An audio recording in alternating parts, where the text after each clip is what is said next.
സുഹൃത്തുക്കളെ, വീണ്ടും ഞാൻ ഈ കേരള കോൺഗ്രസുമായിട്ട് ബന്ധപ്പെട്ട ചില വിഷയങ്ങളാണ് പറയാൻ പോകുന്നത്. നമുക്കറിയാം, ഒരു കാലഘട്ടത്തിൽ കേരളത്തിലെ രാഷ്ട്രീയത്തെ നിയന്ത്രിച്ചിരുന്ന ആളാണ് ഫ്രാൻസിസ് ജോർജിൻ്റെ പിതാവ് ശ്രീ കെ എം ജോർജും, അതേപോലെ തന്നെ Shri K M Mani, R Balakrishnapillai, P J Joseph തുടങ്ങിയിട്ടുള്ള പ്രഗത്ഭരെല്ലാം തന്നെ. പി ടി ചാക്കോ ഉൾപ്പെടെയുള്ളവരാണെന്ന് തോന്നുന്നു. അത് പി സി തോമസിൻ്റെ പിതാവ് പിന്നെ ഉൾപ്പെടെയുള്ളവരാണ് ഈ കേരള കോൺഗ്രസിൻ്റെ രൂപീകരണത്തിൽ ഏറ്റവും പ്രധാനപ്പെട്ട പങ്ക് വഹിച്ചത്. കേരള രാഷ്ട്രീയത്തിൻ്റെ ഗതിവിഗതികളെ നിയന്ത്രിക്കുന്നതിലും ആര് ഭരിക്കണം എന്ന്, ഏത് മുന്നണി ഭരിക്കണം എന്ന് തീരുമാനിക്കുന്നതിലും നിർണായകമായ പങ്ക് വഹിച്ചിരുന്ന കേരള കോൺഗ്രസ് പിന്നീട് അത് മെലിഞ്ഞ് ഉണങ്ങി ഒരുപാട് കഷ്ടങ്ങളായിട്ട് പിരിഞ്ഞു പോയി. പക്ഷേ അതിൽ അതിജീവിക്കുന്നത്, സർവൈവ് ചെയ്യുന്നത് കേരള കോൺഗ്രസ് മാണി ഗ്രൂപ്പ് മാത്രമാണ്. ഇപ്പോൾ ജോസ് കെ മാണി നേതൃത്വം നൽകുന്നത്.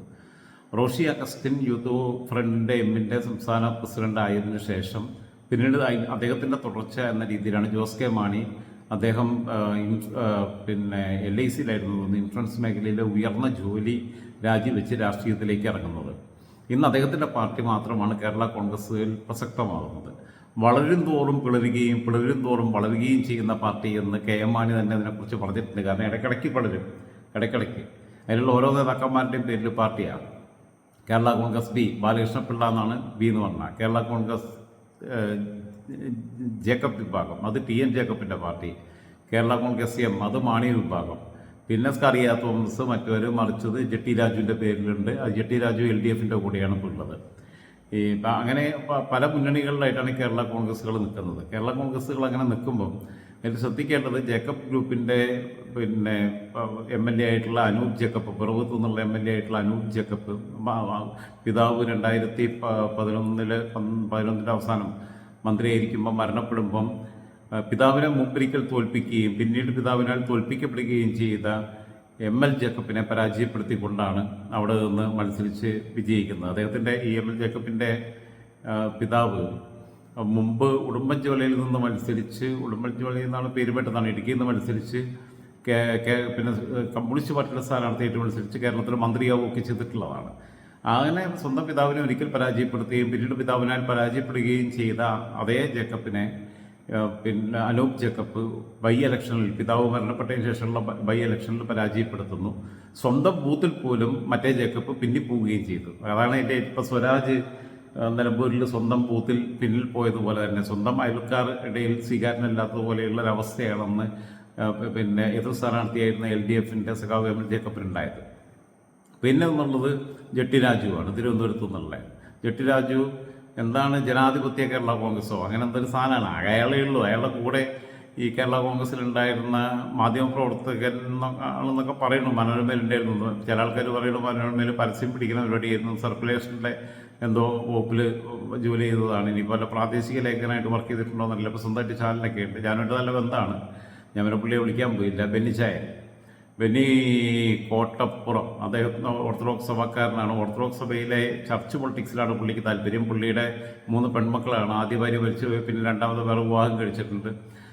എന്നെ ഇടയ്ക്ക് വിളിക്കാറൊക്കെയുണ്ട്. അദ്ദേഹത്തിൻ്റെ പിന്നെ ഒരു മകളെ വിവാഹം കഴിച്ചിരിക്കുന്ന ഓർത്തഡോക്സ് സഭയിൽ ഒരു വൈദികനാണ്. അതുകൊണ്ട് തന്നെ ഓർത്തഡോക്സ് സഭയ്ക്കകത്തെ ഇന്നർ പിന്നെ പൊളിറ്റിക്സിനകത്ത് പിന്നെ ഇടപെടാനുള്ള ഒരു ടൂളായിട്ട് അദ്ദേഹത്തിൻ്റെ മാധ്യമം ഉപയോഗിക്കപ്പെടുന്നുണ്ട് എന്നുള്ളത് യാഥാർത്ഥ്യമാണ്. പക്ഷേ അദ്ദേഹം തന്നെ ഒരിക്കൽ എന്നോട് പറഞ്ഞതാണ് ആന്റണി രാജുവിനെ കുറിച്ച്. അവൻ നാറിയാണ്, അവൻ ചെറ്റയാണ് എന്നൊക്കെ എന്നോട് പറഞ്ഞിട്ടുണ്ട്.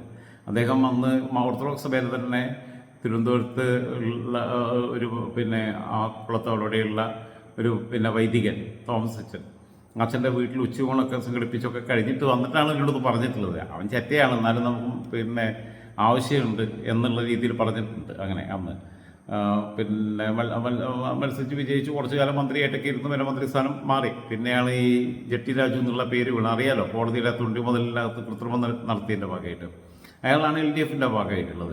ഇത്തവണ സീറ്റ് CPM ഏറ്റെടുക്കാനാണ് സാധ്യത. ജെട്ടി രാജു നിന്ന് കഴിഞ്ഞാൽ 8 നിലയിൽ പൊട്ടും. അതിനിപ്പോൾ പുള്ളിക്ക് നല്ലത് ജെട്ടി കമ്പനി തുടങ്ങുകയാണ്.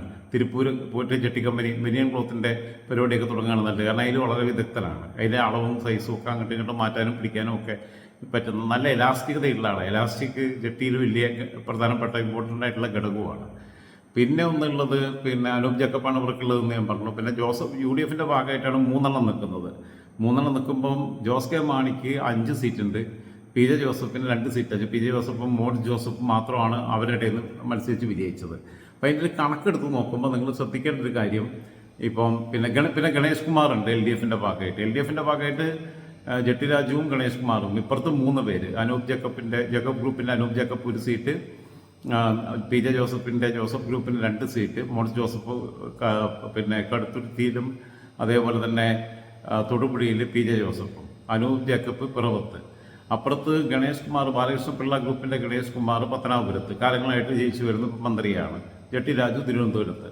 ജെട്ടി രാജുവിനെതിരെ നല്ല ടൈറ്റ് ഫൈറ്റ് വരും. കോൺഗ്രസിൻ്റെ സ്ഥാനാർത്ഥിയായിട്ട് മിക്കവാറും മുൻ സ്പീക്കറും മന്ത്രിയും ഒക്കെ ആയിരുന്ന മുമ്പ് ജി കാർത്തികേയൻ്റെ മകൻ പിതാവിൻ്റെ മരണശേഷം അരുവിക്കരയിൽ നിന്ന് ഉപതെരഞ്ഞെടുപ്പിൽ മത്സരിച്ച് വിജയിക്കുകയും അതിനുശേഷം 2016 വിജയം ആവർത്തിക്കുകയും എന്നാൽ 2021 പരാജയപ്പെടുകയും ചെയ്ത ശബരിനാഥനായിരിക്കും കോൺഗ്രസിന് ആ മണ്ഡലത്തിൽ നിർത്താൻ പറ്റുന്ന, തിരുവനന്തപുരം മണ്ഡലത്തിൽ നിർത്താൻ പറ്റുന്ന ഏറ്റവും പ്രധാനപ്പെട്ട സ്ഥാനാർത്ഥി. പിന്നെ അവിടെ ബി ജെ പിയുടെ സ്ഥാനാർത്ഥിയായിട്ട് കഴിഞ്ഞ തവണ തന്നെ നന്നായിട്ട് വോട്ട് പിടിച്ച കൃഷ്ണകുമാറായിരിക്കും വരുന്നത്. ജെട്ടിരാജ് നിൽക്കുകയാണെങ്കിൽ കൃഷ്ണകുമാറും ശബരിനാഥനും തമ്മിലുള്ള മത്സരമായിട്ട് അത് മാറും. ഇടതു മുന്നണി 3ാം സ്ഥാനത്തേക്ക് തള്ളപ്പെടുന്നൊരു സ്ഥിതി ഉണ്ടാവും എന്നുള്ളതാണ്. പിന്നെ ഇവർക്കാണ് 5 സീറ്റുള്ളത്. ഇവർക്ക് 5 സീറ്റ് എന്ന് പറയുന്നത് കേരള കോൺഗ്രസ് മാണി ഗ്രൂപ്പിൽ കഴിഞ്ഞ തവണ അവർ 12 സീറ്റിലാണ് മത്സരിച്ചത്. മാണി ഗ്രൂപ്പ് എൽ ഡി എഫിൻ്റെ ഭാഗമായിട്ട് 12 സീറ്റ് എന്ന് പറയുമ്പോൾ പാലായിൽ ജോസ് കെ മാണി തന്നെ മത്സരിച്ചു. പക്ഷേ അവിടെ മാണി സി കാപ്പനോട് പരാജയപ്പെട്ടു. പക്ഷേ ഇത്തവണ മാണി സി കാപ്പൻ്റെ അവസ്ഥ വളരെ മോശമാണ്. പ്രസിഡന്റ് സലീപി മാത്യു പോലും മാണി സി കാപ്പൻ്റെ കൂടെ ഉണ്ടോ എന്ന് എനിക്കറിയില്ല. പിന്നെ അവരുടെ നേതാവായിട്ടുള്ള സുൾഫിക്കർ മയൂരിയാണ്. അത് 4 വോട്ട് പിടിക്കാൻ ശേഷിയുള്ള ആളല്ല. അവരുടെ സംസ്ഥാന ട്രഷറർ പോലും ആ പാർട്ടിക്കകത്ത് ഉണ്ടോ ഇല്ലയോ എന്ന് കൃത്യ വ്യക്തതയില്ല. കാരണം വിട്ടുപോയ അവസ്ഥയിലാണ്. ഒരുപാട് പേരെ ഇന്ന് വിട്ടുപോയിട്ടുണ്ട്. അങ്ങനെയുള്ള അവസ്ഥയിലാണ് നിൽക്കുന്നത് മാണി സി കാപ്പൻ. ഒരുപാട് സാമ്പത്തികമായ ചില വിഷയങ്ങളുമായിട്ടൊക്കെ ബന്ധപ്പെട്ടൊരു പക്ഷേ അദ്ദേഹം പപ്പു യാദവിനെ പോലെ ജയിലിൽ കിടന്ന് തെരഞ്ഞെടുപ്പിനെ നേരിടേണ്ടി വരുമെന്നുള്ള അവസ്ഥയിലാണ്. പിന്നെ അവർക്ക് പാലയിൽ തോറ്റു, കടുത്തുരുത്തിയിൽ അവർ തോറ്റു. കടുത്തുരുത്തിയിൽ ജോസഫ് ഗ്രൂപ്പിൻ്റെ മോൺസ് ജോസഫ് ജയിക്കുന്നു. കാഞ്ഞിരപ്പള്ളിയിൽ അവർ പക്ഷേ വിജയിക്കുന്നു. കാഞ്ഞിരപ്പള്ളിയിൽ വിജയിച്ചു. അതേപോലെ തന്നെ പൂഞ്ഞാർ സീറ്റിൽ 2016 ഇരുമുന്നണികളോടും മത്സരിച്ച് ഞെട്ടിച്ച് വിജയം നേടിയ പി സി ജോർജ്, സുഡാപ്പികളുടെ കേരളത്തിലെ ആദ്യത്തെ MLA, ഇപ്പോൾ BJP വിധി വൈപരീത്യം, ഇതിനൊക്കെയാണ് രാഷ്ട്രീയത്തിലെ മാജിക് എന്ന് പറയുന്നത്. SDP-യുടെ കേരളത്തിലെ ആദ്യത്തെ MLA, BJP-യുടെ കേരളത്തിലെ ആദ്യത്തെ MLA നിയമത്തിൽ നിന്ന് 2016 O രാജഗോപാൽ ജയിച്ചപ്പം അതോടൊപ്പം SDPIക്ക് പോപ്പുലർ ഫ്രണ്ട് ഓഫ് ഇന്ത്യക്ക് ഉണ്ടായിരുന്ന MLA ആണ് പി സി ജോർജ്. ഇപ്പോൾ അദ്ദേഹം BJP-യിലാണ്. അന്ന് അദ്ദേഹം എന്താ പറയുക, ആയത്തും ഹദീസും ഒക്കെ ചൊല്ലുകയും സലാം പറഞ്ഞുകൊണ്ട് തുടങ്ങുകയും ഒക്കെ ചെയ്തിരുന്നതാണ്. ഈശോ മിശിഹായ്ക്ക് സ്തുതിയായിരിക്കട്ടെ എന്നല്ല, അസ്സലാമു അലൈക്കും എന്നൊക്കെ പറഞ്ഞിട്ടായിരുന്നു പ്രസംഗിച്ചിരുന്നത്. അന്ന് അദ്ദേഹം SDP-ക്കാരെ മറക്കാൻ പറ്റില്ല എന്നും ഈ പോപ്പുലർ ഫ്രണ്ടുകാരാൽ കൈ വെട്ടപ്പെട്ട ജോസഫ് മാഷിൻ്റെ കൈയല്ല തലയാണ് വെട്ടേണ്ടിയിരുന്നതെന്നും ഒക്കെ പറഞ്ഞിട്ടുള്ള ആളാണ് പി സി ജോർജ്. ആ പി സി ജോർജ് 2016 ഇലക്ഷനിൽ ഒരു ജയൻ കില്ലറായിട്ടൊരു വലിയ മാജിക്ക് കാണിച്ചെങ്കിലും ഇരുമുന്നണികളെയും പിന്നിലാക്കി സ്വതന്ത്രനായി മത്സരിച്ച് ജനപക്ഷം എന്തോ പറഞ്ഞിട്ടൊരു പാർട്ടി ഉണ്ടാക്കിയിരുന്നു. അത് പിന്നെ നല്ല കരുതലുള്ള ആളാണ്. നമ്മളെ സരിതയോട് ചക്കരപ്പെണ്ണ എന്നൊക്കെ വിളിച്ച് സംസാരിച്ചതും പിന്നെ ഓറൽ സെക്സിനും ഹാൻഡ് ജോബിനും ഇൻ്റർകോഴ്സിന് ചോദിച്ചു പറ്റിയില്ല, ഓറൽ സെക്സ് ചോദിച്ചു അത് പറ്റിയില്ല. അത് കഴിഞ്ഞിട്ട് അവസാനം ഹാൻഡ് ജോബിന് വേണ്ടിയിട്ട് റിക്വസ്റ്റ് ചെയ്ത് പാവം കേട്ടോ, എനിക്ക് സങ്കടം തോന്നിപ്പോയി. വയസ്സുകാലത്തുള്ള ആഗ്രഹമല്ലേ ആരെങ്കിലുമൊക്കെ ആ പാർട്ടിക്കാർ BJP-ക്കാർ പിരിവെടുത്തിട്ട്. കാരണം മഹാരാഷ്ട്ര ഇപ്പം ഇയാളാണ് ഭരിച്ചുകൊണ്ടിരിക്കുന്നത്. നമ്മുടെ ദേവേന്ദ്ര ഫഡ്നാവിസാണ് മുഖ്യമന്ത്രി. അവിടെ രജിസ്ട്രേഷനിലൊക്കെ കൊണ്ടിട്ട് ഒരാഴ്ച കൊണ്ടേ താമസിപ്പിക്കേണ്ടതാണ് എന്നുള്ള അഭിപ്രായം എനിക്കുണ്ട്. എന്തായിരുന്നാലും അദ്ദേഹം 2021 അദ്ദേഹം തോറ്റുപോയി. അവിടെ ആ സീറ്റ് ഇവർ ജയിച്ചു, കേരള കോൺഗ്രസ് മാണി ഗ്രൂപ്പ്. അപ്പോൾ അവർ പാലയിൽ തോറ്റു, കടുത്തുരുത്തി തോറ്റു, കാഞ്ഞിരപ്പള്ളിയിൽ ജയിച്ചു, പൂഞ്ഞാർ ജയിച്ചു. റാന്നിയിൽ പ്രമോദ് നാരായണൻ, രാജു അബ്രഹാം സ്ഥിരമായി CPM-ന്റെ സ്ഥാനാർത്ഥിയായിട്ട് 5 തവണ മത്സരിച്ച് വിജയിച്ചു. ഇപ്പോൾ ജില്ലാ സെക്രട്ടറിയാണ്. കഴിഞ്ഞ പാർലമെന്റ് തെരഞ്ഞെടുപ്പിൽ തോമസ് ഐസക്കിന് പകരം രാജു അബ്രഹാമിനെ മത്സരിപ്പിച്ചിരുന്നെങ്കിൽ ആലത്തൂരിൽ K രാധാകൃഷ്ണൻ രമ്യ ഹരിദാസിനെ അട്ടിമറിച്ച് നേടിയതുപോലെയുള്ളൊരു വിജയം നേടാൻ രാജു അബ്രഹാമിന് സാധ്യതയുണ്ടായിരുന്നു. ആന്റണിയെ പരാജയപ്പെടുത്താൻ. പക്ഷെ നിർത്താനുള്ള ബുദ്ധി CPM-ന് ഉണ്ടാവാതെ പോയതുകൊണ്ട് നിർത്തിയില്ല. പക്ഷേ 2016 തെരഞ്ഞെടുപ്പ് വരെ തുടർച്ചയായിട്ട് അദ്ദേഹം 5 പ്രാവശ്യം വിജയിച്ച് മത്സരിച്ച് വിജയിച്ച ആ മണ്ഡലം മുന്നണി മര്യാദയുടെ പേരിൽ കേരള കോൺഗ്രസ് മാണി ഗ്രൂപ്പിന് കൊടുക്കുകയും ജോസ് കെ മാണി അവിടെ ഏറ്റവും ആപ്റ്റായിട്ടുള്ള കാൻഡിഡേറ്റിനെ പ്രമോദ് നാരായണൻ ഒരു സൈലന്റ് അച്ചീവറാണ്. നിയമസഭയിൽ ഒക്കെ കാര്യങ്ങൾ കൃത്യമായിട്ട് പറയാൻ കഴിയും, നല്ല പ്രാസംഗികനാണ്. പ്രമോദ് നാരായണനെ നിർത്തി വിജയിപ്പിക്കുകയും ചെയ്തു. അത് 3ാമത്തെ സീറ്റ്. അത് കഴിഞ്ഞ് പിന്നീട് അവർ മത്സരിച്ചു തൊടുപുഴയിലാണ്. തൊടുപുഴയിൽ പക്ഷേ പി ജെ ജോസഫ് ജയിച്ചു, ഇവർ തോറ്റുപോയി. പിന്നെ ഇടുക്കിയിൽ മത്സരിച്ചു, അവിടെ റോഷി അഗസ്റ്റിൻ വിജയിച്ചു. അപ്പോൾ 4 സീറ്റായി. പിന്നെ അവർ ഇരിക്കൂർ മത്സരിച്ചു. ഇരിക്കൂർ പക്ഷേ അവർക്ക് വിജയിക്കാൻ കഴിഞ്ഞില്ല. ഇരിക്കൂർ കുറേ കാലങ്ങളായിട്ട് അവിടെ നിന്നുണ്ടായിരുന്നത് കോൺഗ്രസിൻ്റെ കണ്ണൂർ ജില്ലയിലെ ഇരിക്കൂരിലെ കുടിയേറ്റ മേഖലയാണ്. ക്രിസ്ത്യൻ ഭൂരിപക്ഷ കർഷകർക്ക് കുടിയേറ്റ കർഷകരും ഭൂരിപക്ഷം ഉള്ളതാണ്. അവിടെ പേരാവൂരും ഇരിക്കൂരും. ഇരിക്കൂരിൽ P J Joseph K C Joseph കഴിഞ്ഞ തവണ മത്സരിച്ചില്ല. അതിന് പകരം കോൺഗ്രസ് അവിടെ സജീവ് ജോസഫിനെയാണെന്ന് തോന്നുന്നു നിർത്തിയത്. അതെ, സജീവ് ജോസഫിനെ നിർത്തി. അങ്ങനെ ആ സീറ്റ് അവർ നിലനിർത്തി. അവിടെ കേരള കോൺഗ്രസ് മാണി ഗ്രൂപ്പാണ് മത്സരിച്ചത്, അവർ പരാജയപ്പെട്ടു. പിന്നെ ചാലക്കുടിയിൽ അവർ മത്സരിച്ചു. ചാലക്കുടി അതുവരെ CPM സീറ്റായിരുന്നു.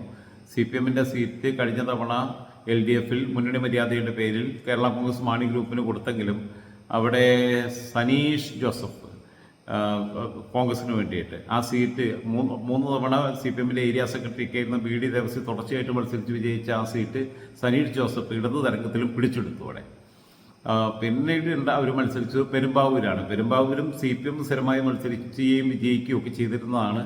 അവിടെ പലതവണ മത്സരിച്ച് വിജയിച്ച സാജു പോൾ പക്ഷേ പെരുമ്പാവൂരിലെ ജിഷ വധക്കേസ് നിരപരാധിയായ ഷാജു പോളിൻ്റെ തലയിൽ കോൺഗ്രസ്സുകാർ കെട്ടിവെക്കുകയും അങ്ങനെ ഷാജു പോളിനെ പരാജയപ്പെടുത്തിക്കൊണ്ട് എറണാകുളത്തെ മുൻ ജില്ലാ പഞ്ചായത്ത് പ്രസിഡൻ്റൊക്കെ ആയിരുന്ന യുവ നേതാവ് എൽദോസ് കുന്നപ്പള്ളി പാവമാണ്, മര്യാദക്കാരനാണ്, മണ്ഡലത്തിൽ കാര്യമായിട്ട് ഓരോന്ന് ചെയ്യും. പിന്നെ ശുദ്ധനായതുകൊണ്ട് ചില അബദ്ധങ്ങളൊക്കെ പറ്റി പോകാറുണ്ട് എന്നുള്ളത് മാത്രമേ ഉള്ളൂ. എൽദോ മണ്ഡലത്തിൽ കൃത്യമായിട്ട് ശ്രദ്ധിക്കുന്ന ഒരാളാണ് എൽദോസ് കുന്നപ്പള്ളി. അങ്ങനെ എൽദോസ് കുന്നപ്പള്ളി ആ സീറ്റ് 2016 പിടിച്ചെടുക്കുന്നു. 2021 കേരള കോൺഗ്രസ് മാണി ഗ്രൂപ്പോടെ മത്സരിച്ചെങ്കിലും വീണ്ടും എൽദോ അവിടെ മത്സരിച്ച് വിജയം ആവർത്തിക്കുന്നു. പിന്നീട് അവർ മത്സരിച്ചത് പിറവം സീറ്റിലാണ്. പിറവം സീറ്റിൽ അന്ന് സീറ്റും കൊടുത്തു, സ്ഥാനാർത്ഥിയും കൊടുത്തു. സീറ്റും അങ്ങനെയാണ് ഇതിട്ടുള്ളത്. സീറ്റ് കേരള കോൺഗ്രസ് മാണി ഗ്രൂപ്പിന് കൊടുത്തു. പിറവത്ത് അനൂപ് ജേക്കബാണ്, TM ജേക്കബിൻ്റെ മകൻ അനൂപ് ജേക്കബാണ്. അനൂപ് ജേക്കബ് ബൈ ഇലക്ഷനിൽ 2011 ജയിക്കുന്നു. അതിന് 11-12 ആയിട്ട് ജയിക്കുന്നു. പിതാവിൻ്റെ മരണശേഷം 2016 വിജയം ആവർത്തിക്കുന്നു. 2021 സിന്ധു മോൾ ജേക്കബ് എന്ന് പറയുന്ന ആളെ VN വാസവനൊക്കെ കൂടി കണ്ടെത്തിയതാണ്. കോട്ടയം ജില്ലാ സെക്രട്ടറി ആയിരുന്നത്. അവിടെ ബ്ലോക്ക് പഞ്ചായത്തിൻ്റെ വൈസ് പ്രസിഡന്റ് എന്തൊക്കെയായിരുന്നു, ഡോക്ടർ സിന്ധു മോൾ ജേക്കബ്. അപ്പോൾ ഈ സഭയ്ക്കകത്തെ ഇക്വേഷനൊക്കെ വെച്ചിട്ട് ഈ ആക്രമണക്കാരിയാണെന്ന് തോന്നുന്നു, അങ്ങനെ കൊണ്ടുവന്ന് ഇട്ടതാണ്. അവർ അതിബുദ്ധി കാണിച്ചതാണ്. സീറ്റും കൊടുത്തു, സ്ഥാനാർത്ഥിയും CPM കൊടുത്തു. CPM അംഗത്വത്തിൽ നിന്ന് തൽക്കാലത്തേക്ക് രാജിവെച്ച് കേരള കോൺഗ്രസ് മാണി ഗ്രൂപ്പിൻ്റെ ആളായിട്ട് മത്സരിച്ചു. പക്ഷേ ആ സീറ്റിൽ അവർ തോറ്റു. ജേക്കബ് ഗ്രൂപ്പ് വിജയിച്ചു. പിന്നെ അവർ മത്സരിച്ചത് ചങ്ങനാശ്ശേരിയാണ്. ചങ്ങനാശ്ശേരി പഴയ നമ്മളെ നാരായണ കുറുപ്പിൻ്റെ മകൻ ഇദ്ദേഹം പ്രൊഫസർ N ജയരാജ് മത്സരിച്ചു. അദ്ദേഹം ഇപ്പം ഗവൺമെൻറ് ചീഫ് വിപ്പാണ്, റോഷി മന്ത്രിയുമാണ്. അങ്ങനെ 5 സീറ്റിൽ 12 സീറ്റ് മത്സരിച്ചപ്പോൾ അവർ 5 സീറ്റിൽ വിജയിച്ചു. 12 സീറ്റിൽ 5 സീറ്റ് എന്ന് പറയുമ്പോൾ ഏകദേശം 46% സീറ്റ് മത്സരിച്ചതിൻ്റെ 46% അവർക്ക് വിജയ ശതമാനം ഉണ്ടായി എന്നുള്ളതാണ്. അതേസമയം മറ്റൊരു മത്സരിച്ചത് ഈ മത്സരിച്ചത് കേരള കോൺഗ്രസ് ജോസഫ് ഗ്രൂപ്പ് മത്സരിച്ചത് ഒന്ന് കാസർഗോഡ് ജില്ലയിലെ തൃക്കരിപ്പൂരാണ്, തോറ്റു. കടുത്തുരുത്തി മണ്ഡലത്തിൽ മത്സരിച്ചു. കടുത്തുരുത്തി മണ്ഡലത്തിൽ മോൻസ് ജോസഫ് വിജയിച്ചു. ഏറ്റുമാനൂരിൽ അവർ മത്സരിച്ചു. ഏറ്റുമാനൂർ സീറ്റിൽ അവർ പരാജയപ്പെട്ടു. മുമ്പ് സുരേഷ് ഗോപി ജയിച്ചിരുന്ന സീറ്റാണ്. അവിടെ ഇത്തവണ കോട്ടയത്ത് 2019 ലോക്സഭയിലേക്ക് മത്സരിച്ച് പരാജയപ്പെട്ട കോട്ടയം ജില്ലാ സെക്രട്ടറി ആയിരുന്ന BN വാസുവൻ അവിടെ നിന്ന് 2021 മത്സരിക്കുകയും കേരള കോൺഗ്രസ് ജോസഫ് ഗ്രൂപ്പിൻ്റെ സ്ഥാനാർത്ഥിയെ പരാജയപ്പെടുത്തിക്കൊണ്ട് നിയമസഭയിലെത്തുകയും ഇപ്പോൾ മന്ത്രിയാണ്. നമ്മളെ തമിഴിലെ നടനും സംവിധായകനും ഒക്കെ ആയിട്ടുള്ള നമ്മുടെ ചിമ്പുവിൻ്റെ അച്ഛൻ T രാജേന്ദ്രൻ്റെ ഒരു ലുക്കുണ്ട് പുള്ളിയുടെ ഹെയർ സ്റ്റൈലിനൊക്കെ. മൊത്തത്തിൽ മുഖത്തിന് തന്നെ അങ്ങനെ ഒരു ഭാവമുണ്ട്. ഞാൻ പലപ്പോഴും കരുതി പുള്ളിയുടെ ഡ്യൂപ്പാണെന്ന് കരുതും. പിന്നെ അവർ ഏറ്റുമാനൂർ തോറ്റു, തൃക്കരിപ്പൂർ തോറ്റു, ഏറ്റുമാനൂർ തോറ്റു, കടുത്തുരുത്തിയിൽ മോൻസ് ജയിച്ചു, ചങ്ങനാശ്ശേരിയിൽ മത്സരിച്ചു, തോറ്റു, തിരുവല്ലയിൽ മത്സരിച്ചു, തോറ്റു മോത്തറ്റി തോമസിനോട്. കുട്ടനാട് മത്സരിച്ചു. കുട്ടനാട് സീറ്റിൽ ജോസഫ് ഗ്രൂപ്പ് ഇത്തവണ കച്ചവടം ഉറപ്പിച്ച് നിൽക്കുകയാണ്. അവിടെ രജിച്ചെറിയാൻ കൊടുക്കാൻ വേണ്ടിയിട്ട്, ഒരു ബാറുടമയ്ക്ക് കൊടുക്കാൻ വേണ്ടിയിട്ട്. അതിന് 5 കോടിയോ മറ്റോ ഓൾറെഡി മേടിച്ചു കഴിഞ്ഞെന്നാണ് പറയണേ. ഇപ്പം ഇവർ ചായ കുടിക്കണതും വെള്ളം അടിക്കണതും സ്മാൾ അടിക്കണതും ചോറുണ്ണുന്നതും വണ്ടിക്കരണ അടിക്കുന്നതും ഒക്കെ ഇപ്പോൾ അയാളെ പൈസയ്ക്കാണെന്നാണ് പറഞ്ഞ് കേൾക്കുന്നത്. അയാളെ പൈസ എത്ര പോകുന്നറിയില്ല. ബാറുടമയാണ് അവിടെ പിന്നെ റമദാബാറിൻ്റെ റജി ചെറിയാൻ അവിടെ രാഷ്ട്രീയമായിട്ട് യാതൊരു കാര്യം ചെയ്യാത്ത ഒരാളാണ്. നാട്ടുകാർക്ക് താല്പര്യമില്ല, നിന്നാൽ 8 നിലയിൽ പൊട്ടും.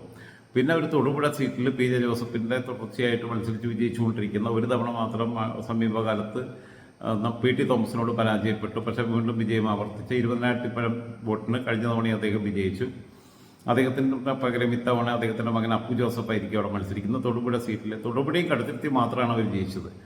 പിന്നീട് അവർ ഇടുക്കിയിൽ മത്സരിച്ചു, പക്ഷേ അവിടെ മാണി ഗ്രൂപ്പിൻ്റെ റോഷി അഗസ്റ്റിൻ വിജയിക്കുന്നു. പിന്നീട് അവർ കോതമംഗലത്താണ് മത്സരിച്ചത്. കോതമംഗലം സീറ്റും അവർക്ക് നഷ്ടപ്പെട്ടു. അവിടെ CPM-ൻ്റെ സ്ഥാനാർത്ഥി വിജയിക്കുന്നു. ഇരിങ്ങാലക്കുട സീറ്റിൽ അവർ സ്ഥാനാർത്ഥി UDF-ൻ്റെ ഭാഗമായിട്ട് അതിനു മുമ്പ് മാണി ഗ്രൂപ്പിൻ്റെ കൂടെ നിന്നിരുന്ന, പിന്നീട് ജോസഫിനോടൊപ്പം പോയ തോമസ് ഉണ്ണിയാടൻ തന്നെ വീണ്ടും മത്സരിക്കുന്നു. അദ്ദേഹം മുമ്പ് ഗവൺമെൻറ് ചീഫ് വിപ്പൊക്കെ ആയിരുന്നു.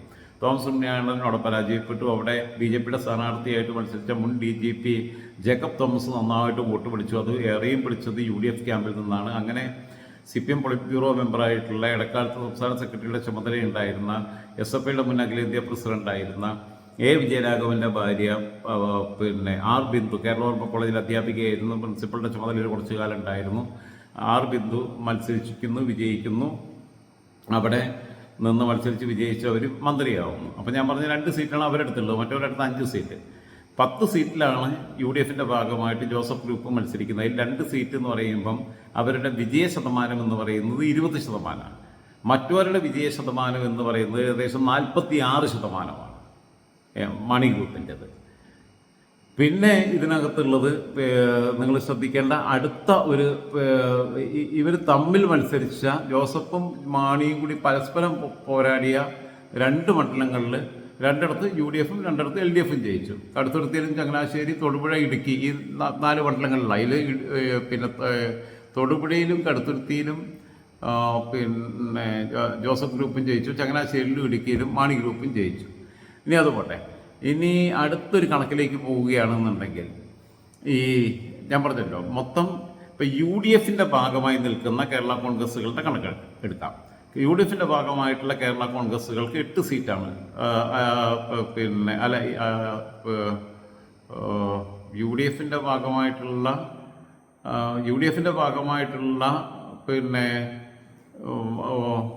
കേരള കോൺഗ്രസ്സുകൾക്കുള്ളത് 8 സീറ്റില്ല. മൊത്തം 10 സീറ്റാണ് കേരള കോൺഗ്രസ്സുകൾക്ക് UDF-ൻ്റെയും LDF-ൻ്റെയും കൂടെ ഭാഗമായിട്ടുള്ളത്. LDF-ൻ്റെ ഭാഗമായിട്ട് 2 സീറ്റാണുള്ളത്. 2 സീറ്റ് എന്ന് പറഞ്ഞാൽ, ഒന്ന് ബാലകൃഷ്ണ പിള്ളയുടെ കേരള കോൺഗ്രസ് B, അത് പത്തനാപുരം മണ്ഡലത്തിൽ ഗണേഷ് കുമാർ ജയിക്കുന്നു. തിരുവനന്തപുരത്ത് ജനാധിപത്യ കേരള കോൺഗ്രസ് എന്ന് പറഞ്ഞിട്ടുള്ള സ്ഥാനത്തിൻ്റെ ഭാഗമായിട്ട് ജെട്ടി രാജു ജയിക്കുന്നു. അങ്ങനെ വരുമ്പോൾ 2 സീറ്റാണ് അവർക്കുള്ളത്. പിന്നെ ബാക്കിയുള്ള 8 സീറ്റ് ഇവരുടെ ഭാഗമായിട്ടാണ്, UDF-ൻ്റെ ഭാഗമായിട്ട്. LDF-ൻ്റെ ഭാഗമായിട്ട് 2 സീറ്റാണുള്ളത്. ഗണേഷ് കുമാറും രാജുവും മാത്രമാണ്, ആന്റണി രാജുവും മാത്രമാണ്. ഇപ്പുറത്ത് UDF-ൻ്റെ ഭാഗമായിട്ട് 8 സീറ്റുണ്ട്. 8 സീറ്റിൽ 5 സീറ്റ് 8 സീറ്റ് LDF-ൻ്റെ ഭാഗമായിട്ടുണ്ട്. LDF-ൻ്റെ ഭാഗമായിട്ട് പറഞ്ഞതിൽ തെറ്റുണ്ട്, പറഞ്ഞപ്പോൾ പെട്ടെന്ന് മാറിപ്പോയതാണ്, ടങ് സ്ലിപ്പാണ്. 8 സീറ്റ് LDF-ൻ്റെ ഭാഗമായിട്ടുണ്ട്. 8 സീറ്റില്ല, 7 സീറ്റ് ആന്റണി രാജു, അതേപോലെ തന്നെ ഗണേഷ് കുമാർ, 5 സീറ്റ് മാണി ഗ്രൂപ്പിന്. അങ്ങനെ 7 സീറ്റ് അവരുടെ ഭാഗമായിട്ടുണ്ട്. അങ്ങനെ 7 സീറ്റ് നോക്കുകയാണെങ്കിൽ LDF-ൻ്റെ ഭാഗമായിട്ട് 7 സീറ്റ് ഉണ്ടാകുമ്പം ആ 7 സീറ്റിൽ 5 സീറ്റ് മാണി ഗ്രൂപ്പിൻ്റെയാണ്. അപ്പോൾ എത്ര ശതമാനമായി നോക്കണം. മൊത്തം LDF-ൻ്റെ ഭാഗമായിട്ടുള്ള കേരള കോൺഗ്രസ്സുകളിൽ ഈ 5 സീറ്റും മാണി ഗ്രൂപ്പിനും, മറ്റവർക്ക് 2 പേർക്കും ഓരോ സീറ്റ് വരുള്ളൂ. പിന്നെ ഞാൻ പറഞ്ഞല്ലോ, വിജയ ശതമാനം 12 സീറ്റിൽ വരുമ്പോൾ ഏകദേശം 46%. മറ്റവർക്ക് ആകെയുള്ളത് 20%. 10 സീറ്റിൽ മത്സരിച്ച് 2 സീറ്റിലാണ് ജോസഫ് ഗ്രൂപ്പ് UDF-ൻ്റെ ഭാഗമായിട്ട് മത്സരിച്ച് ജയിച്ചത്. ഇനി മൊത്തം ഇങ്ങനെ നോക്കുകയാണെന്നുണ്ടെങ്കിൽ, ഈ കേരള കോൺഗ്രസ്സുകളുടെ അല്ലാത്തൊരു കണക്ക് നോക്കുകയാണെന്നുണ്ടെങ്കിൽ, മൊത്തം നോക്കുമ്പം ഏകദേശം ഈ 50%, 10 സീറ്റ് മൊത്തം 2 മുന്നണികളിലുമായി കേരള കോൺഗ്രസ് ജയിക്കുന്നത്. Joseph group 2, Antony Raju 1, Ganesh Kumar 1, TM Jacob 1, അപ്പോൾ 5 ആയി. മാണി ഗ്രൂപ്പ് 5. അങ്ങനെ ഈ 5 പാർട്ടികൾ, 5 കേരള കോൺഗ്രസ് പാർട്ടികൾ, ജോസഫ് ഗ്രൂപ്പ്, ആന്റണി രാജുവിൻ്റെ ജനാധിപത്യ Kerala Congress, Balakrishna Pillai group 3, Mani group 4, Jacob group 5 Kerala കോൺഗ്രസുകൾ മത്സരിച്ചപ്പോൾ മൊത്തം 10 സീറ്റ് കിട്ടിയപ്പോൾ അതിൽ 50% വിജയവും മാണി ഗ്രൂപ്പിനാണ്. ആകെയുള്ള കേരള കോൺഗ്രസിൻ്റെ പകുതിയും മാണി ഗ്രൂപ്പിനാണ്. അപ്പോൾ കേരള കോൺഗ്രസിനകത്ത് മാണി ഗ്രൂപ്പ് ആണ് യഥാർത്ഥ കേരള കോൺഗ്രസ് എന്ന് തെളിയിക്കാൻ അവർക്ക് കഴിഞ്ഞിരിക്കുന്നു. ഒരു കാലഘട്ടത്തിൽ ജോസഫും മാണിയും തമ്മിൽ നിൽക്കുമ്പോഴും നല്ല ഫൈറ്റിൽ നിന്നിരുന്നു. ഒപ്പത്തിനൊപ്പം തന്നെ കിടപിടിക്കാൻ പറ്റുന്ന പോരാട്ടം ഉണ്ടായിരുന്നു. എന്നാൽ അവരൊക്കെ ദുർബലമായി കഴിഞ്ഞ് പടവലങ്ങിയ പോലെ കീഴ്പോട്ട് വളർച്ചയാണ്. അനൂപ് ജേക്കബ് വിഭാഗത്തിൻ്റെ അനൂപ് നല്ലൊരു കുഴപ്പമില്ലാത്ത ചെറുപ്പക്കാരനാണ്. വളരെ മിതഭാഷിയാണ്. ഒച്ചയും വിളിയൊന്നും ഉണ്ടാക്കാൻ പോകാറില്ല, ജാട കാണിക്കാറില്ല. ഞാനിപ്പോൾ അടുത്ത് ഞങ്ങൾ കണ്ടിരുന്നു, സംസാരിച്ചിരുന്നു. ഞാനിപ്പോൾ ഒരു സുഹൃത്ത് വിളിച്ച് നിൽക്കുകയായിരുന്നു. ഞാൻ ഇറങ്ങി വന്നപ്പോൾ കുറച്ച് നേരം വർത്താനം പറഞ്ഞു. നമ്മൾ പുറമുഖത്തേക്ക് അടിക്കുന്നു പറഞ്ഞു. ഞാൻ കുറച്ച് അകന്ന് നിന്ന് മാറി അപ്പോൾ എന്ന് വന്നിട്ട് വർത്തമാനം പറഞ്ഞ് കയ്യിൽ നിന്നിട്ടാണ് പോയതാണ്. വളരെ മാന്യനായിട്ട് വളരെ വിനയത്തോടുകൂടി മുൻ മന്ത്രി എന്നുള്ള അഹങ്കാരമോ അപ്പൻ കുറേ കാലം മന്ത്രിയായിരുന്നു എന്നുള്ളതിൻ്റെ ജാടയോ ഒന്നും കാണിച്ചിട്ടില്ല. വളരെ ഡീസൻ്റായിട്ട് തന്നെയാണ് അനൂപ് പെരുമാറിയിട്ടുള്ളത്. പക്ഷേ കേരള കോൺഗ്രസിനകത്ത് കേരള കോൺഗ്രസ് കളുടെ ഒരു ചരിത്രം എടുത്ത് പരിശോധിക്കുമ്പോൾ അതിൽ ഏറ്റവും മുൻനിരയിൽ നിൽക്കുന്നത് മാണി ഗ്രൂപ്പ് തന്നെയാണ് എന്ന്, അതായത് യഥാർത്ഥ കേരള കോൺഗ്രസിൻ്റെ ഒരു പിന്തുടർച്ച അവകാശപ്പെടാൻ പറ്റുന്ന, അത് രൂപീകരിച്ചുകൊണ്ട് ഇന്ന് വരെയുള്ള ചരിത്രം എടുത്ത് പരിശോധിക്കുമ്പോൾ അവകാശപ്പെടാൻ പറ്റുന്ന ഒന്നായി മാണി ഗ്രൂപ്പ് എന്ന് ബ്രാക്കറ്റിലുണ്ടെങ്കിലും മാണി ഗ്രൂപ്പ് എന്ന ബ്രാക്കറ്റിൽ പേരില്ലാതെ വിളിക്കാൻ പറ്റുന്നത്. മറ്റേതിനൊക്കെ ജേക്കബ് ഗ്രൂപ്പ് എന്നോ ബാലകൃഷ്ണപിള്ള ഗ്രൂപ്പ് എന്നോ മറ്റേത് ജനാധിപത്യ കേരള കോൺഗ്രസ് എന്നുള്ളതിനകത്ത് എനിക്കൊരു പ്രശ്നമുണ്ട്. കാരണം അത് ഇംഗ്ലീഷിൽ പറയുമ്പോൾ ഡെമോക്രാറ്റിക് കേരള കോൺഗ്രസ് എന്ന് പറയേണ്ടി വരും. അതിന് പകരം ജനാധിപത്യ കേരള കോൺഗ്രസ് എന്ന മലയാളത്തിൻ്റെ തന്നെ ആദ്യത്തെ അക്ഷരമായിട്ടുള്ള ജെ എന്ന് ബ്രാക്കറ്റിൽ ഇടുക നല്ലത്. കാരണം J4 ജനാധിപത്യം മാത്രമല്ല, J4 ജെട്ടിന്നും കൂടിയായി. അപ്പോൾ ആന്റണി രാജുവിൻ്റെ പാർട്ടിക്ക് നല്ലത് കേരള കോൺഗ്രസ് ജെ എന്ന് ബ്രാക്കറ്റിൽ ഇടുന്നതാണ്. കാരണം ജെട്ടി കോൺഗ്രസ് എന്ന് വിളിക്കുന്നതാണ് നല്ലത്. ബാലകൃഷ്ണപിള്ളയുടെ കേരള കോൺഗ്രസ് ബി, കേരള കോൺഗ്രസ് ജേക്കബ്, അങ്ങനെ കേരള കോൺഗ്രസ് ജോസഫ് ഒക്കെ ഉണ്ടാകുമ്പോഴും എൻ്റെ അഭിപ്രായത്തിൽ ഇനീഷ്യലിൽ മാണി എന്ന് ചേർക്കാതെ തന്നെ കെ എം മാണിയുടെ പേരിലല്ലാതെ തന്നെ കേരള കോൺഗ്രസ് എന്ന് പറഞ്ഞാൽ വെറും മാത്രം പറയാൻ പറ്റുന്ന ഒരു പാർട്ടി, ഇനീഷ്യലി ഇല്ലാതെ പോലും പറയാൻ പറ്റുന്ന ഒരു പാർട്ടിയായിട്ട് കേരള കോൺഗ്രസ് മാണി വിഭാഗം മാറിയിരിക്കുന്നു എന്നൊരു യാഥാർത്ഥ്യമാണ്. ബാക്കിയുള്ളവർക്ക് എല്ലാവർക്കും കൂടി, കേരളത്തിലെ സകലമാന കേരള കോൺഗ്രസുകളും കൂടിയിട്ട് ഈ LDFിലുള്ള പിള്ള വിഭാഗവും ഈ ജെട്ടി വിഭാഗവും UDFിലുള്ള മറ്റേ ജോസഫ് വിഭാഗവും ജേക്കബ് വിഭാഗവും ഒക്കെ കൂടി ചേർന്നിട്ട് കിട്ടുന്നത് 5 സീറ്റ്. ഇപ്പുറത്ത് മാണി ഗ്രൂപ്പിന് മാത്രം ഒറ്റയ്ക്ക് കിട്ടുന്നത് 5 സീറ്റ് എന്ന് പറയുമ്പോൾ യഥാർത്ഥ കേരള കോൺഗ്രസ് എന്ന് പറയുന്നത് കേരള കോൺഗ്രസ് മാണി വിഭാഗമായി മാറിയിരിക്കുന്ന എന്ന യാഥാർത്ഥ്യം നിങ്ങളുടെ ശ്രദ്ധയിൽപ്പെടുത്തിക്കൊണ്ട് തൽക്കാലം വീണ്ടും സന്ധിക്കുമ്പോഴേക്കും വണക്കം.